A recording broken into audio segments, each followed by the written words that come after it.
Tervetuloa tänne Keljo City Marketin joulukalenterin ostokselle. Käydään vähän katsomassa, mitä meillä on valikoimassa tänä vuonna ja mitä meidän henkilökunta valitsi omiksi suosikeiksi. Mun oma valinta on tämä Foodinin taatelikalenteri ja kauppiaskin on näköjään löytänyt omansa sieltä. Mun joulukalenteri tälle vuodelle on lakut. Mun suosikki on tää. Joulukalenterit on tullut ja mun ehdoton suosikki tää lintti ja ihana kun tässä on uudistunut kansi. Tässä on mun suosikki. Tämän joulukalenterin minä toivoisin saavani.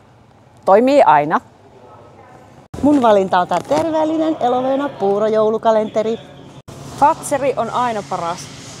Minä valitsisin aina juotavan kalenterin. Ja mun suosikki on ehdottomasti tää Essensen kalenteri. Ja sitten tietenkin isänpäivää muistojen miehiä unohtamatta löytyy tämmöistä valikoimaa. Kinder toimii aina. Mä valitsisin tämän uutuuden tänä vuonna. Hei, mä haluun. Tässä olisi minun ehdottomat valinnat lapsenlapsille joulukalentereiksi. Joo, ja myös lemmikelle löytyy omansa.